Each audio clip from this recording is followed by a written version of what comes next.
तो hi friends, welcome है आप सभी का। नमस्कार, जोहार। देखिए, Jharkhand civil court assistant 410 vacancy का एग्जाम डेट आ चुका है, आपको मालूम है। ठीक है, और उसके लिए हम लोग प्रिपरेशन करने वाले हैं। तो चलिए शुरू करते हैं। यह हमारा मॉडल प्रैक्टिस सेट 1 है। इससे पहले हमने ऐप पे क्या क्या अपलोड कर दिया है वो एक बार मैं बता देता हूँ। 410 वैकेंसी है और बहुत कम हाइट है। ठीक है, कितना फॉर्म भराया है एक्चुअल किसी को नहीं मालूम है, लेकिन 1 लाख से कम फॉर्म है। ठीक है, और उसमें भी एक्टिव स्टूडेंट हमको लगता है 15,000 या 10 से 15,000 है। ठीक है, चलिए। तो अभी ऐप पर मैं 2001 का क्वेश्चन पेपर अपलोड कर दिया हूँ, 2007 का कर दिया हूँ। ठीक है, और 13 का कर दिया हूँ, 16 का कर दिया हूँ। उसके बाद अब 25 का कर दिया हूँ, और बिहार वाला 23 का कर दिया हूँ। इसके अलावा इसरो असिस्टेंट का भी कर दिया हूँ। ठीक है, और IIT ISM असिस्टेंट का भी कर दूंगा। ये सब सिमिलियर एग्जाम है जो कि एक लेवल में होता है। ठीक है, और इन सभी का ऑलरेडी ऐप पे अपलोड है, PDF और नोट्स दोनों। ठीक है, तो चलिए हम लोग शुरू करते हैं आज मॉडल प्रैक्टिस सेट 1। ये प्रैक्टिस सेट 1 यहाँ पे 2 लिखा गया है, सॉरी 1 है। ठीक है, और इतना इजी लेवल है इसका कि इससे इजी लेवल और नहीं जा सकता। मैं सोच रहा हूँ कि शुरू एकदम स्टार्टिंग से करते हैं, पूरा इजी लेवल से। ठीक है, कल से लेवल थोड़ा सा टफ रहेगा। मतलब आज का लेवल पूरा इजी, हाँ पूरा लुल है, लुल लुल समझते हैं ना। हाँ, ठीक है, इतना इजी लेवल है कि आप हर कोई इसे आंसर बहुत ही आसानी से कर सकते हैं। चलिए पहले मैं एक बार आपको पूरा का पूरा पेपर दिखा देता हूँ। ठीक है, ये है पूरा का पूरा पेपर, और ये सारा कुछ आपको ज्ञान सागर ऐप पे मिल जाएगा। ऐप का लिंक वीडियो का डिस्क्रिप्शन में है। ठीक है, चलिए तो देख लिए आप लोगों ने। अभी हम लोग डिटेल में बात करने वाले हैं, और साथ में आपको क्वेश्चन का आंसर भी दिया जाएगा। ठीक है, ये ऐप है और ऐप का फीस 25 रुपया है। 4 साल के लिए आपको सभी कोर्स मिलेगा, JSSC JPSC डिस्ट्रिक्ट लेवल का जितना भी होता है, B.Ed हो गया, NM हो गया, ऑल JCE CEB का जितना भी एंट्रेंस एग्जाम होता है, झारखंड हाई कोर्ट हो गया। ठीक है, JSLPS JTET जितना भी है सब एक पास 25 रुपया में 4 साल के लिए सब कुछ फ्री। हाँ, 25 रुपया 4 ईयर। ठीक है, चाहे आप हाई कोर्ट का लीजिए फिर भी आपको सब कोर्स मिलेगा। ठीक है, तो चलिए फिलहाल हम लोग क्वेश्चन आंसर करते हैं, टाइम वेस्ट नहीं करते हैं। ये था इन्फॉर्मेशन। आ जाओ भाई, आ गया। चलिए, सिलेबस सबको मालूम है, 80 नंबर का क्वेश्चन होगा, 10 नंबर का एक्स्ट्रा आपको इंग्लिश ऐसे लिखने को आएगा। ठीक है, चलिए निबंध लिखने का आएगा। तो हमारा जनरल इंग्लिश शुरू करते हैं, सामान्य अंग्रेजी ग्रुप ए से पार्ट ए। 20 क्वेश्चन है इंग्लिश के। तो पहला है हमारा क्या है, तो एंटोनॉम से रिलेटेड क्वेश्चन है। ठीक है, प्रश्न है हमारा कि एम्बिजियस का अर्थ क्या होता है। साइनोनॉम पूछा गया है, साइनोनॉम एंटोनॉम्स। तो साइनोनॉम से सिनोनॉम्स मतलब पर्यायवाची शब्द। ठीक है, एम्बिजियस, एम्बिजियस मतलब होता है अनक्लियर, मतलब अस्पष्ट। ठीक है, तो इसका सिमिलियर क्या होगा, क्लियर तो होगा नहीं क्योंकि अस्पष्ट तो यह विलम्ब हो जाता है, सिंपल भी होगा नहीं और डायरेक्ट भी होगा नहीं, यानी कि क्या होगा, वैग। ठीक है, वैग हो जाएगा। वैग मतलब भी होता है अस्पष्ट, और एम्बिगियस मतलब भी होता है अस्पष्ट। ठीक है, तो राइट आंसर हो जाएगा हमारा वैग। आगे देखते हैं नेक्स्ट क्वेश्चन, क्वेश्चन नंबर 2।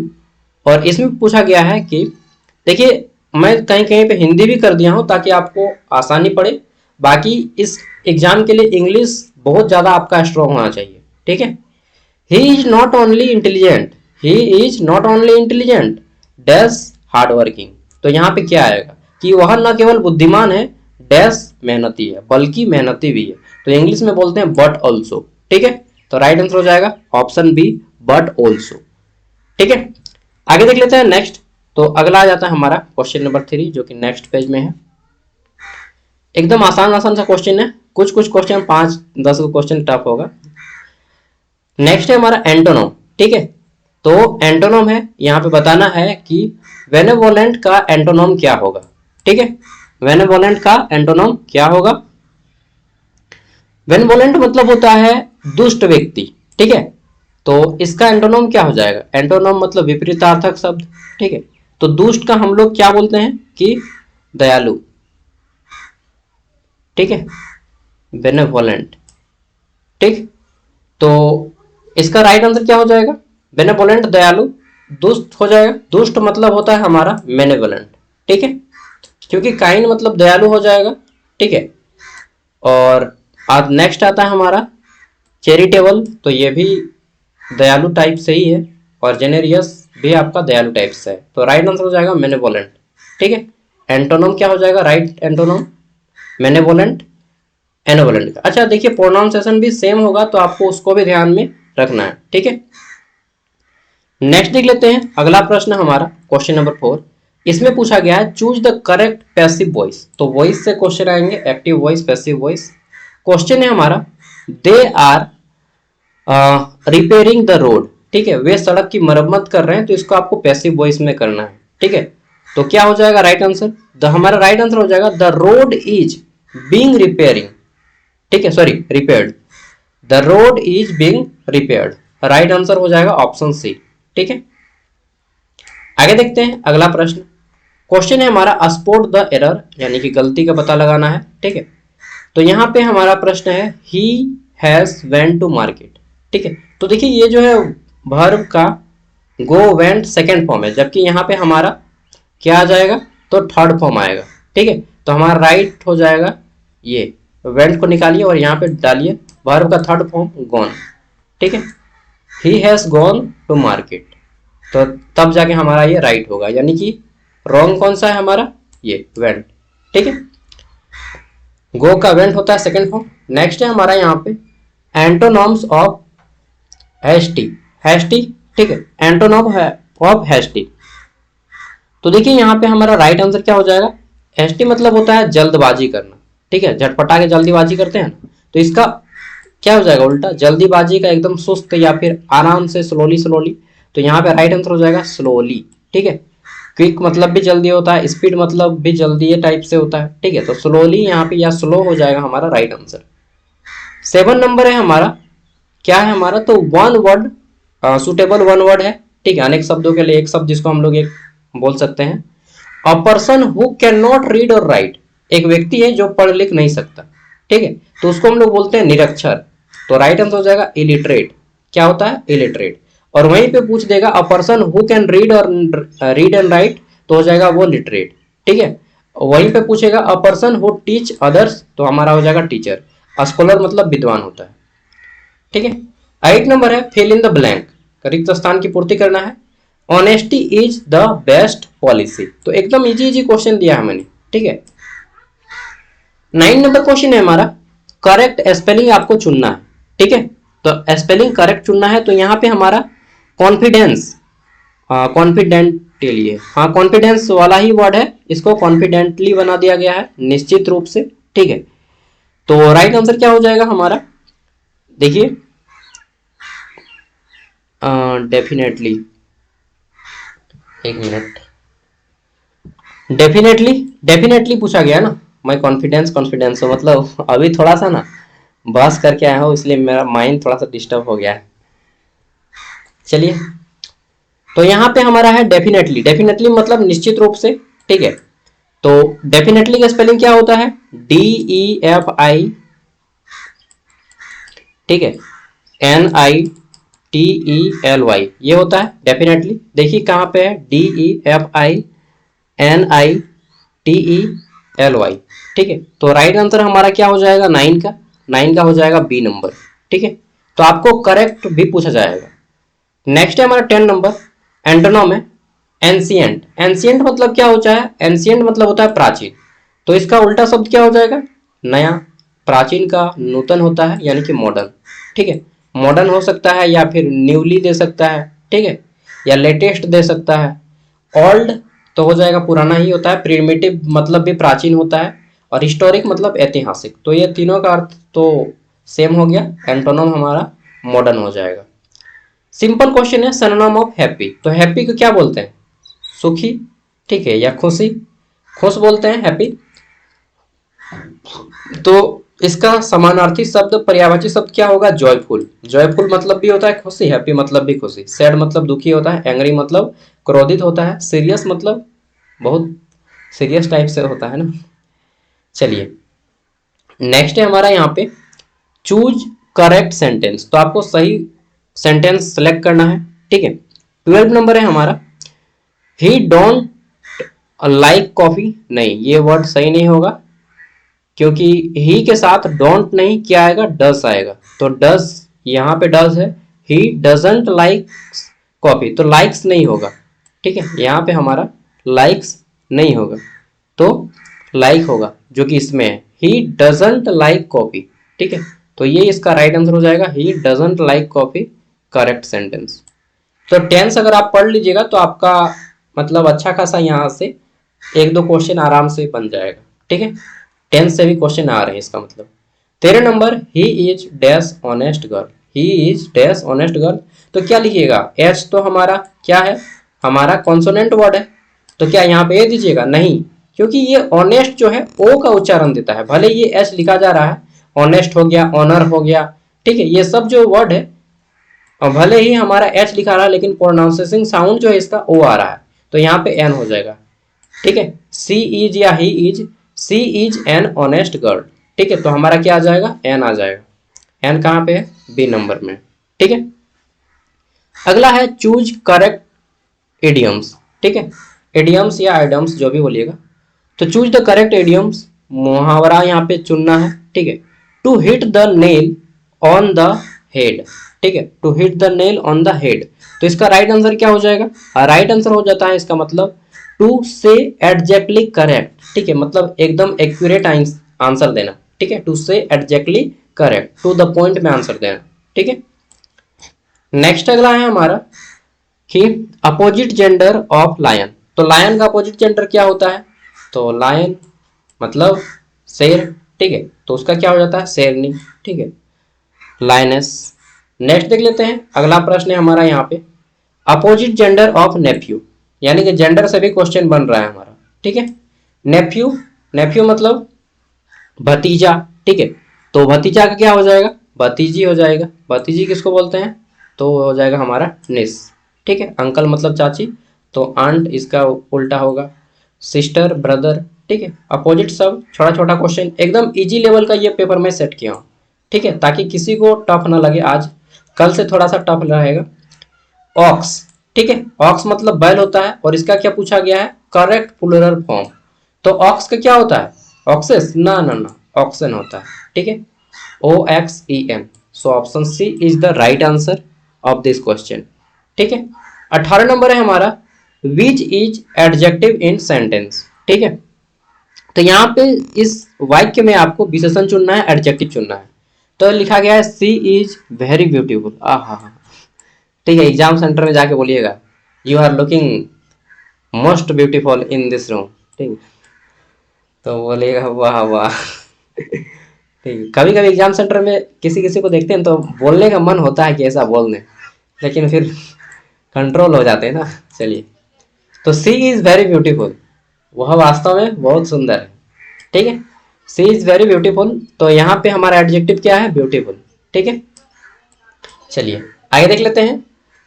अच्छा, डिग्री से भी आ सकता है, ब्यूटीफुल का डिग्री कैसे बनाइएगा, ब्यूटीफुल का डिग्री बनाइएगा beautiful, more beautiful, most beautiful. ठीक है, और जब भी आप सुपरलेटिव डिग्री का यूज करते हैं, मोस्ट हो गया, चाहे बिगेस्ट हो गया, ठीक है, चाहे स्मॉलेस्ट हो गया, मतलब सुपरलेटिव डिग्री जब भी यूज कीजिएगा तो द का प्रयोग उससे पहले कीजिएगा। जैसे you are the most beautiful in the girl, sorry in the world. ठीक है, तो जब भी सुपरलेटिव डिग्री का यूज कीजिएगा द का पहले, जैसे you are most beautiful in the world, the का यूज नहीं कीजिएगा तो वो गलत हो जाएगा। चलिए अगला है 19 number question, Ravi dash playing cricket yesterday. ठीक है, तो यहाँ पे क्या आएगा, सिंपल सा क्वेश्चन है कि यस्टरडे मतलब बीता हुआ कल, तो क्या आ जाएगा हमारा, वाज आ जाएगा, सिंपल सा है। 20वां प्रश्न है कि एंटोनम ऑफ पोलाइट, पोलाइट मतलब होता है विनम्र। ठीक है, तो एंटोनम पूछा गया विनम्र, विनम्र का उल्टा क्या होगा, तो विनम्र होता है उसको हम लोग बोलते हैं बहुत सरल व्यक्ति है, सरल स्वभाव का है, जस्ट उसका कि दुष्ट व्यक्ति, तो रूड मतलब होता है दुष्ट व्यक्ति। ठीक है, चलिए, हम्बल मतलब भी होता है विनम्र, जेंटल मतलब भी हम लोग बोल सकते हैं विनम्र व्यक्ति, और काइंड मतलब भी होता है दयालु, यानी कि विनम्र ही हो गया। ठीक है, तो राइट आंसर हो जाएगा ऑप्शन बी। अब आगे बढ़ते हैं रीजनिंग की ओर। ठीक है, तो देखिए मैंने सभी क्वेश्चन को इंग्लिश में सेट किया है, वाई, क्योंकि देखिए दोस्त, इस एग्जाम के लिए मैं बता दे रहा हूँ कि इंग्लिश को ज़्यादा प्रेफर कीजिएगा, हिंदी को भूल जाइए अब। ठीक है, हिंदी हिंदी घोंपते मत रहिए, क्योंकि एग्जाम सब इंग्लिश में ही होता है। ठीक है, मतलब मैक्सिमम सिलेक्शन का चांसेस उसी का है जिसका इंग्लिश आजकल मजबूत है। ठीक है, झारखंड का नाम मात्र का बोला गया है हिंदी राजकीय भाषा। अगर हिंदी राजकीय भाषा होती तो भाई झारखंड हाई कोर्ट और सिविल कोर्ट का पेपर आप हिंदी में दे देते हैं यार। 30 को जो क्वेश्चन इंग्लिश में आता है वो हिंदी में देते, तब ना हम लोग सरकारी स्कूल का बच्चा को हेल्प मिलता। मतलब पढ़ेंगे हम लोग हिंदी मीडियम में और एग्जाम देंगे इंग्लिश मीडियम में, ये कहाँ का न्याय है यार। ऐसा कर दीजिए ऑप्शनल कि या तो आप हिंदी चुनिए चाहे इंग्लिश चुनिए, तब हम लोग हिंदी मीडियम का बच्चा को सहूलियत मिलता ना जी। इंग्लिश मीडियम में शुरू से अब सरकारी स्कूल में पढ़े हैं एकदम 1 क्लास से एमए तक, और यहाँ पे हम लोग को इंग्लिश में क्वेश्चन आएगा। गजब। ऐसा ही बात है तो फिर झारखंड का राजकीय भाषा को इंग्लिश कर दीजिए यार। क्या है झूठ मूठ का, गरीबों की भाषा हिंदी को पढ़ा लीजिएगा और अमीरों की भाषा इंग्लिश में पूछिएगा क्वेश्चन। ठीक है, तो कुल मिला के ये एक तरह से साजिश है। ठीक है, नहीं तो नेता लोग बदल देता। चलिए मुझे सीएम बनाइए, मैं बदल दूंगा, रियलिटी बता रहा हूँ, मजाक कर रहा हूँ। चलिए ठीक है, तो इंग्लिश को ज़्यादा तवज्जो दीजिए, हिंदी को भूल जाइए। Hindi just like a poor language. ठीक है, हिंदी केवल नाम मात्र का, जो लोग बोलता है हिंदी दिवस, हिंदी का ह नहीं आता है उन लोगों का। ठीक है, तत्सम तद्भव पूछने लगेगा ना तो सब एकदम निकल जाएगा, हाथ में आ जाएगा। ठीक है, अलंकार क्या होता है सब पूछने लगेगा ना तो समझ रहे हैं ना। तो हिंदी पढ़ के कुछ नहीं होता है, हिंदी मीडियम में हम पढ़ के देख चुके हैं और आप लोग भी देख चुके हैं। चलिए ज़्यादा लेक्चर नहीं बोलूँगा, लेकिन रियलिटी है। फाइंड आउट वन, ठीक है sorry, find odd one out, यानी कि इनमें से सबसे विषम को चुनना है। तो एप्पल, एप्पल तो एक फ्रूट है। मैंगो भी क्या है, एक फ्रूट है। पोटैटो एक वेजिटेबल है, जबकि ऑरेंज भी हमारा एक फ्रूट है। तो सबसे डिफरेंट कौन है, पोटैटो। ठीक है, नॉट ओनली कि यह वेजिटेबल है, इस नज़रिए से भी क्योंकि पोटैटो जो है जमीन के अंदर होता है, बाकी सभी लैंड के ऊपर उगते हैं, जमीन के ऊपर उगते हैं। ठीक है, तो मेन रीजन ये है कि ये एक सब्जी है, बाकी सभी फल है। और दूसरा रीजन ये है कि यहाँ से ये नीचे उगता है जमीन के। ठीक है, ऐसा भी दे सकता है आपको।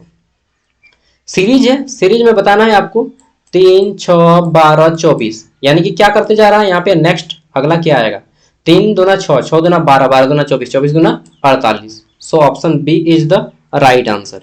ठीक है, नेक्स्ट है हमारा 23 नंबर।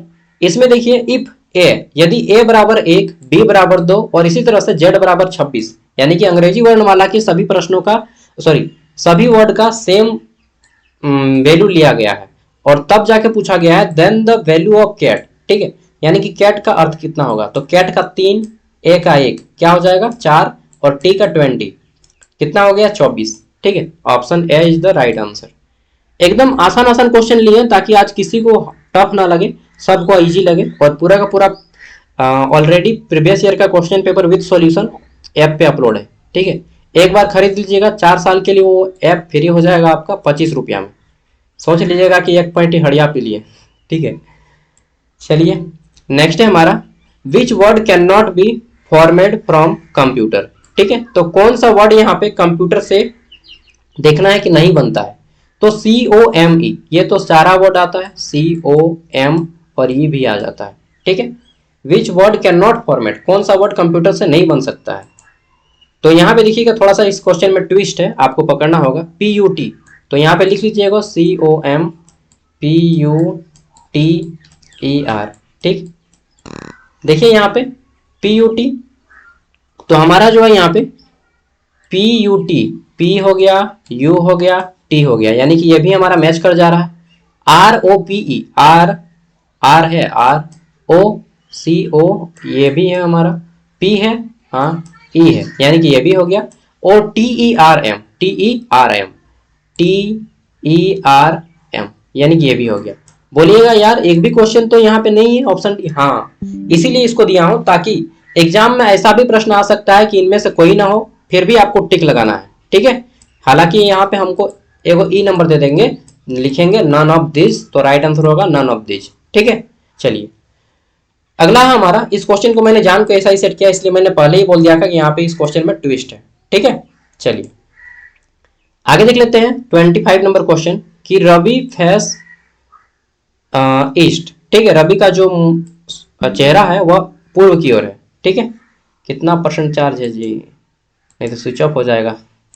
रवि का फेस पूर्व की ओर है, ठीक, ये पूर्व की ओर हो गया इसका फेस, और यह फिर राइट टर्न ले रहा है, ठीक है, तो यह राइट टर्न लिया, इस साइड में हो गया, फिर से राइट टर्न लिया, ठीक है, तो अब इसका फेस इस ओर है, फिर से इसका फेस अब क्या हो जाएगा, इस ओर हो जाएगा, और ये फिर से लेफ्ट की ओर ले रहा है, यानी कि ये फिर से यहाँ पे आ गया, ठीक है, तो अब इसका फेस किधर है, ईस्ट वेस्ट नॉर्थ साउथ, ठीक है, तो अब इसका फेस किस ओर है, तो राइट आंसर हो जाएगा हमारा। एक मिनट, इसको ना थोड़ा सा अब कर लीजिएगा, ठीक है, यहाँ पे सही से नहीं हो रहा है, ईस्ट, ठीक, फिर यह राइट टर्न लिया, इसको कर लीजिएगा, ठीक है, इसका आंसर देख लीजिएगा एक बार, नीचे में सब आंसर दिया गया है। अगला है मिसिंग नंबर, ठीक है, मिसिंग नंबर यहाँ पे निकालना है आपका 7 दूना 14, 14 दूना 28, 28 दूना 56, 56 दूना 112, so option C is the right answer. Next question देखते हैं 27 नंबर, और इसमें पूछा गया है ऑड लेटर सबसे अलग क्या है, तो पी क्यू सीरियल वाइज है, आर एस भी सीरियल वाइज है, टी यू भी सीरियल वाइज है, बी डब्ल्यू एक्स भी सीरियल वाइज है, ए बी होना चाहिए लेकिन ऐसी है, सो ये हमारा ई नंबर राइट आंसर हो जाएगा, 27 का ई।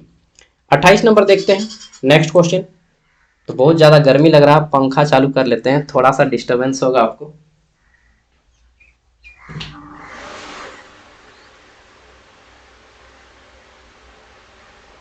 सॉरी, थोड़ा सा डिस्टरबेंस होगा क्योंकि पंखा बिना गर्मी से नहीं रह पाएंगे यार, इतना ज़्यादा गर्मी है।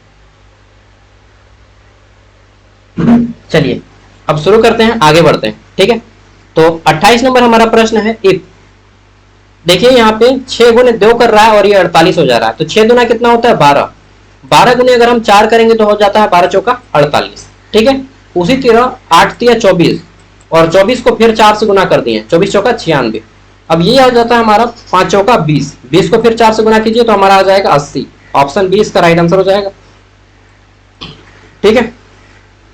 चलिए आगे बढ़ते हैं नेक्स्ट क्वेश्चन, तो हमारा 29 नंबर है हमारा क्वेश्चन, और इसमें क्या पूछा गया है, एक मिनट, 5 चौका 20 चौका 80, ठीक है, ऑप्शन 20 का राइट आंसर हो जाएगा। नेक्स्ट देख लेते हैं अगला प्रश्न। अच्छा, आप लोग भी मैच कर लीजिएगा, हो सकता है मुझसे एक दो क्वेश्चन गलती हो जाए, ठीक है, तो आपको खुद का माइंड भी यूज करना है, क्योंकि देखिए मॉडल पेपर हम बना रहे हैं भाई, मेरे पास कितना दिमाग है, छोटा सा तो दिमाग है यार, ठीक है। 29 नंबर क्वेश्चन है ऑड फिगर, ठीक है, तो देखिए सबसे अलग फिगर किसका है, ट्रायंगल मतलब त्रिभुज, स्क्वायर मतलब चतुर्भुज, सर्कल मतलब वृत्त, और क्यूब मतलब होता है हमारा ये वाला घन। तो यहाँ पे देखिए सब जो है द्विमीय है, ये सब आपका 2 डायमेंशनल है, बट ये जो आपका घन है ये 3 डायमेंशनल है, ठीक है, सो cube is the right answer, यहाँ पे हमारा डी नंबर हो जाएगा, ठीक है। नेक्स्ट है हमारा 30 नंबर क्वेश्चन में देखिए, तो आपको जो है कथन वाइज क्वेश्चन आ सकता है, स्टेटमेंट रिलेटेड क्वेश्चन, वो मैं कल कराऊंगा, आज बस आसान आसान से क्वेश्चन है। अब ग्रुप सी आता है संख्यात्मक क्षमता, यानी कि एप्टीट्यूड से क्वेश्चन आएगा, मैथ से, ठीक है, तो यहाँ पे हमारा एकदम आसान क्वेश्चन है, 5 आएगा इसका राइट आंसर, 45 भागा 9 यानी कि 5, एवरेज निकालना है 10 20 30 40 का, ठीक है, तो राइट आंसर क्या हो जाएगा, इसका एवरेज निकालिए, कितना आ जाएगा, सबको जोड़िए, 20 10 30 30 60, 60 और 40 कितना हो गया 100, कई दो संख्या है 1 2 3 4, 100 को भागा दीजिएगा 4 से तो कितना आ जाएगा 25, तो 25 हमारा राइट आंसर हो जाएगा। एकदम आसान आसान प्रश्न है, ठीक है। If 8 men can finish a work in 15 days, ठीक है, 8 आदमी किसी काम को 15 दिनों में करते हैं, तो 4 आदमी उस काम को कितने दिनों में करेंगे, सिंपल सा क्वेश्चन है कि 8 आदमी काम को 15 दिनों में करते हैं, मतलब एक आदमी इस काम को कितना दिनों में करेगा, इतना 8 गुना 15, अब 4 आदमी पूछ रहा है तो 4 से भागा दीजिए सिंपल, तो कितना हो जाएगा 4 दूना 8, 15 दूना 30, तो राइट आंसर हो जाएगा हमारा 30, ठीक है। कल से मैं आपको ऑप्शन भी दूंगा, सारा कुछ दूंगा, आज बस इजी क्वेश्चन है इसलिए जल्दी जल्दी बनाया हूं इसको, पक्का कल से आपको और अच्छे से दूंगा, ठीक है। तो हमारा 30 इसका राइट आंसर हो जाएगा 30 डेज। अगला है एसआई निकालना है, एसआई ऑन सिंपल इंटरेस्ट निकालिए, ठीक है, कितना 6000 का 5% की दर से 3 वर्षों के लिए, तो देखिए 3 वर्ष यानी कि सिंपल गुना कर दीजिए, 1 साल में 5% लगता है, 2 साल में 10%, 3 साल में 15% लगेगा, ठीक है, 15% यानी कि 6000 का 15% कितना होगा, तो 1 पॉइंट लगाते हैं तो हम लोग 10% होता है, आपको मालूम है कि लेफ्ट राइट साइड से 1 पॉइंट लगाएंगे तो 10%, 2 पॉइंट लगाएंगे तो 1%, तो 10% कितना हो जा रहा है 600, 10% 600 और इसका निकालिए 5%, तो कितना हो जाएगा 300, यानी कि 900 रुपया हमारा राइट आंसर हो जाएगा। ठीक है, आगे देख लेते हैं अगला प्रश्न। तो ये वाला है एफ, तो चलिए कितना बार बोलेंगे, 25 रुपया है, खरीदना है तो खरीद लीजिएगा, सब कुछ मिलेगा यहाँ पे। ठीक है, जितना ऐप बोला गया है सब कुछ, और डेवलप हुआ कुछ 1 महीना जैसा हुआ है ऐप का, 25 रुपया में सब चीज 4 साल के लिए।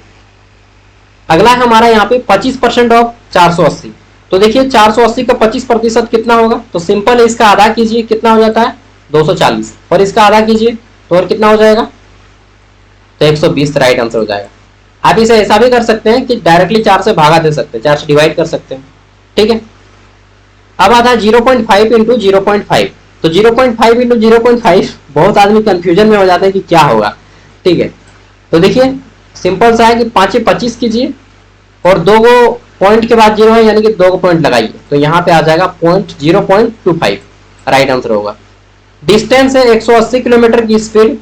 ठीक है, 180 किलोमीटर का दूरी है, मान लीजिए आपका एग्जाम सेंटर 21 तारीख को 180 किलोमीटर दूर दे दिया और आपको जो है 2 घंटा टाइम है आपके पास, तो 60 किलोमीटर की गति से लिखिएगा तो 2 घंटा में आप पहुंच जाइएगा, तो राइट आंसर हो जाएगा हमारा 2। ठीक है, डिवाइड कर दीजिए, चाल बराबर दूरी बट्टा समय, चाल बराबर डिस्टेंस बाय टाइम। ठीक है, चाल बराबर दूरी बट्टा समय। ठीक है, और हमें यहाँ पे क्या पूछा गया है, टाइम पूछा गया है, तो टाइम यहाँ पे आएगा तो हो जाएगा डिस्टेंस बाय स्पीड। ठीक है, यानी कि 180 बट्टा 60 तो आ जाएगा हमारा 2 घंटा, 2 घंटा टाइम में आप पहुंच जाइएगा। ठीक है, नेक्स्ट है हमारा ratio of 5 ratio 7 equivalent to. देखिए यहाँ पे कुछ भी ऑप्शन दे सकता है आपको। ठीक है, हो सकता है 10 बट्टा 14 कर दे ऑप्शन, तो ये भी आंसर होगा। जो भी इसके रेशियो में आएगा वो इसका आंसर होगा। सॉरी, इसको मैं अच्छे से फ्रेम नहीं किया हूँ, बताया ना कि आज थोड़ा सा जल्दीबाजी में मैंने इसको सेट किया है। ठीक है, कल से पक्का एकदम अच्छा वाला सेट करके दूंगा आपको। ठीक है, फिर भी कोई भी खराब सेट नहीं है ये भी, मतलब स्टार्टिंग डे पे पूरा नॉर्मल सेट किया है ताकि किसी को प्रॉब्लम ना हो, डर न मत जाइएगा एक ही दिन में। अगला है स्क्वायर रूट ऑफ 169, तो 169 का स्क्वायर रूट क्या होता है, तो 13 का होता है। आपको 25 तक स्क्वायर रूट याद कर लेना है और 15 तक आपको क्यूब रूट याद कर लेना है, 25 तक वर्गमूल और 15 तक घनमूल। ठीक है, नेक्स्ट है हमारा ट्रेन 150 मीटर लंबा है। ठीक है, क्रॉस कर रहा है एक पुल को 15 सेकेंड में, तो आपको स्पीड बताना है। ठीक है, तो राइट आंसर इसका आ जाएगा कैलकुलेशन के बाद, आपको मालूम है वो वाला। ठीक है, कन्वर्ट करने वाला। ठीक है, 5 बट्टा 18, 18 बट्टा 5, उसको याद कर लीजिएगा तो आपका जस्ट निकल जाएगा। अरे यार कट गया मेरा लाइन ना, सॉरी सॉरी। चलिए, तो यहाँ पे हमारा राइट आंसर हो जाएगा 150 का 15 सेकंड में पार करता है, तो टोटल कैलकुलेशन करने के बाद आएगा आपका 36 किलोमीटर पर स्पीड के स्पीड से चल रहा है। ठीक है, आगे देख लेते हैं नेक्स्ट। तो बाकी आपको 10 क्वेश्चन कल से परसेंटेज से भी मिलेंगे, प्रॉफिट एंड लॉस से भी मिलेंगे, टाइम एंड वर्क से भी मिलेंगे, एंड सिंप्लीफिकेशन का भी क्वेश्चन आएगा। ठीक है, चलिए आगे देख लेते हैं। अरे यार इन्वर्टर नहीं रहेगा तो ऐसा ही होगा, लाइन आएगा जाएगा, खेल के आपके साथ चला जाएगा। अब जनरल नॉलेज का क्वेश्चन है। ठीक है, और ये भी इंग्लिश में है, इंग्लिश में, हाँ इंग्लिश में है। तो यहाँ पे हमारा है पहला, first prime minister of India. तो सबको मालूम है कौन है first prime minister of India, Pandit Jawaharlal Nehru. और अभी तक अगर पूछे कि किस प्रधानमंत्री का कार्यकाल सबसे ज्यादा है, तो पीएन नेहरू का ही। ठीक है, 1964 तक बने रहे थे। अगर पूछे दूसरे प्रधानमंत्री कौन है भारत के, अरे यार क्या कर रहा है भाई, मतलब यही होता है। देखिए इन्वर्टर नहीं रहेगा तो यही होता है। ठीक है, फिर कटा फिर आएगा, फिर कटा, हुल्लुक बुल्लुक, वो गाना सुने ना, हुल्लुक बुल्लुक देखिए देखिए के ए जाने जाना तय कर ले दीवाना। तो आ रहा है जा रहा है, first prime minister of India PN Nehru. ठीक है, अगला है which state is called land of rising sun, उगते हुए सूर्य का देश किसे कहा जाता है। ठीक है, तो राइजिंग सन के नाम से हम लोग किसको जानते हैं, अरुणाचल प्रदेश को। ठीक है, भारत का सबसे पूर्वी राज्य है अरुणाचल प्रदेश। पूर्व से पश्चिम की लंबाई कितनी है, 2933 किलोमीटर, यानी कि अरुणाचल प्रदेश से गुजरात तक। और उत्तर से दक्षिण की लंबाई कितनी है, 3214 किलोमीटर। ठीक है, चलिए कितना परसेंट चार्ज है ये भी देख लेते हैं, 17% है। अगला है ऑथर ऑफ गीतांजलि। तो गीतांजलि ये जो उपन्यास लिखा गया है, नॉवेल, ठीक है, इसको किसने लिखा है? तो देखिए इसी के कारण पंडित बोलता हूँ, रविन्द्रनाथ टैगोर जी को नोबेल प्राइज मिला था। ठीक है, तो रविन्द्रनाथ टैगोर इसके राइट आंसर हो जाएंगे, गीतांजलि को लिखा है। अगला है independent day of India. Independence day of India कब सेलिब्रेट किया जाता है? सिंपल सिंपल क्वेश्चन करते हैं। तो इंडिपेंडेंस डे 15 अगस्त को, 15 अगस्त को, और रिपब्लिक डे 26 जनवरी को। ठीक है, और हमारा जो इंडिपेंडेंस डे ऑफ इंडिया है कब से मनाया जा रहा है? 15 अगस्त 1947। एकदम सिंपल सा क्वेश्चन है, और ये 26 जनवरी 1950 से। ठीक है, 14 और 15 अगस्त की मध्य रात्रि को हम लोग आजाद हुए थे। नेक्स्ट देख लेते हैं। तो अगला आ जाता है हमारा यहाँ पे, हाँ कहाँ गए, 65 number, current president of India. Bharat के वर्तमान राष्ट्रपति कौन है? चलिए बताइए, भारत के वर्तमान राष्ट्रपति कौन है? तो श्रीमती द्रौपदी मुर्मू। ठीक है, वहीं उपराष्ट्रपति जो अभी चेंज हुए, जस्ट बने हैं, याद कर लीजिएगा कौन है, बताइएगा। चलिए ठीक है, वो झारखंड के राज्यपाल भी रह चुके हैं, जो अभी वाइस प्रेसिडेंट है, उपराष्ट्रपति है वो। ठीक है, करेंसी ऑफ जापान क्या है? ठीक है, तो जापान की मुद्रा क्या है ये बताइए। तो येन है जापान की मुद्रा। दोस्त जैसा परेशान आप आज हो रहे हैं ना, ऐसा मैं डेली होता हूँ। ठीक है, इसी तरह से लाइन आता है जाता है। ठीक है, लेकिन अमीर थोड़ा सा बन जाइएगा तो उसके बाद आप लाइन को कैद कर लीजिएगा इन्वर्टर से। अगला प्रश्न है हमारा, नेशनल एनिमल ऑफ इंडिया। तो भारत का राष्ट्रीय पशु क्या है? सबको मालूम है, शेर या टाइगर? क्या है? तो कंफ्यूज मत होइएगा, tiger, royal Bengal tiger Bharat का राष्ट्रीय पशु है। ठीक है, भारत की राष्ट्रीय मछली कौन सी है? तो डॉल्फिन, गंगा नदी का डॉल्फिन। ठीक है, अगला है लार्जेस्ट रिवर ऑफ इंडिया। तो भारत की सबसे बड़ी नदी कौन सी है? तो सबको मालूम है, गंगा। कितना? 2525 किलोमीटर। कहां से निकलती है? गंगोत्री से निकलती है। ठीक है, यमुना कहां से निकलती है? तो यमुनोत्री से निकलती है, और ये दोनों उत्तराखंड में पड़ता है। ठीक है, और नेक्स्ट आता है हमारा, UNO founded in which year. यानी कि यूएनओ जो है कब बना? तो 24 अक्टूबर 1945 को बनता है यूएनओ। यूएनओ 24 अक्टूबर 1945। और उससे पहले इसको क्या नाम दिया गया था? लीग ऑफ नेशन के नाम से जाना जाता था यूएनओ को। ठीक है, यूएनओ के कितने परमानेंट मेंबर है? तो 5 को परमानेंट मेंबर है। 5 परमानेंट मेंबर कंट्री का नाम मालूम होगा आपको, कौन कौन है? तो पहला है आपका चाइना, अमेरिका, रूस, फ्रांस और इंग्लैंड। ठीक है, चलिए किसी ना किसी दिन भारत को भी हम लोगों को मिलकर इसको शामिल करवाना है परमानेंट मेंबर में। और 10 अस्थायी सदस्य रहते हैं, जो कि 2 साल के लिए रहा जाता है। यूएनओ का हेडक्वार्टर न्यूयॉर्क में है, जो कि अमेरिका की सबसे बड़ा शहर है। ठीक है, आगे देख लेते हैं। अच्छा, यूएनओ को वर्तमान चेयरमैन कौन है? तो एंटोनियो गुटेरेस है, जो कि पुर्तगाल से है। नेक्स्ट हमारा क्वेश्चन है, Bharat Ratna is highest award for. तो भारत रत्न जो है हाईएस्ट अवार्ड है, किसके लिए है?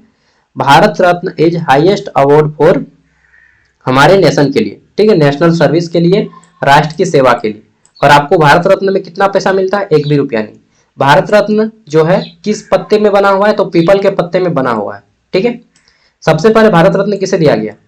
चलिए ये क्वेश्चन जो है आदमी कंफ्यूज हो जाता है कि राजगोपालाचारी, ठीक है, या फिर आपका सर्वपल्ली राधाकृष्णन। ठीक है, आपको क्या लगता है कौन सा एक्चुअल राइट आंसर है? हालांकि ऐसा क्वेश्चन देगा तो आदमी कंफ्यूज होता है थोड़ा सा। नेक्स्ट अगला है हमारा, ठीक है, कि who is known as missile man of India. तो मुझे लगता है इस क्वेश्चन का आंसर आप सभी को मालूम होगा। ठीक है, मिसाइल मैन ऑफ इंडिया के नाम से किया जाता है तो अब्दुल कलाम को। और इनकी एक प्रसिद्ध बुक है, उसका नाम क्या है? अग्नि की उड़ान। ठीक है, अग्नि की उड़ान। नेक्स्ट है हमारा कैपिटल ऑफ छत्तीसगढ़। तो छत्तीसगढ़ की राजधानी क्या है? देखिए क्वेश्चन पेपर अगर आपने देखा होगा तो आपको मालूम होगा, बहुत बार वहां पे राजधानी पूछा गया है। ठीक है, तो छत्तीसगढ़ की राजधानी क्या है? इतना बार लाइन और आया, क्या बोले। ठीक है, रायपुर छत्तीसगढ़ की राजधानी है। नेक्स्ट देख लेते हैं। 1 मिनट यार, अब पीसी को ऑफ करना पड़ेगा। कितना परसेंट हो गया? क्या 10% हो गया है। क्वेश्चन है हमारा, which planet is called for red planet. तो लाल ग्रह के नाम से किसको जानते हैं? सबको मालूम है, लाल ग्रह के नाम से हम लोग मंगल को जानते हैं। ठीक है, ग्रहों की संख्या कितनी है? 8। 9वां ग्रह जो कि प्लूटो था उसे हटा दिया गया है। देखिए क्वेश्चन तो बस इतना ही है, देख लीजिए आप। बाकी मेरा लैपटॉप गया, खत्म हो गया, बैटरी खत्म हो गया है और लाइन भी खेला कर रहा है। सो देख लीजिए, और ऐप में सब कुछ अवेलेबल है, previous year question paper already और आंसर की भी आपको दे दिया जाएगा। ठीक है, चलिए अगर कुछ लगता है कि मुझे सुधार करना चाहिए तो फीडबैक दे दीजिएगा। बाकी ये आपका जल्दी से प्रिपरेशन कर लीजिए, इसमें कम कंपटीशन है। ठीक है, और देखिए इसमें जो है ना मैक्सिमम बच्चे, मैं बता रहा हूँ, बीटेक वाले घुस गए हैं। ठीक है, तो हो सकता है आप में से कोई भी बीटेक होंगे। मैक्सिमम बच्चा इसमें फॉर्म फिलअप किया है बीटेक का। ठीक है, चलिए thank you, bye, all the best, जोहार। नहीं, अगर रिजल्ट निकलेगा तो आराम से हड़िया पिएगा, सो जाइएगा, टेंशन मत लीजिएगा। ठीक है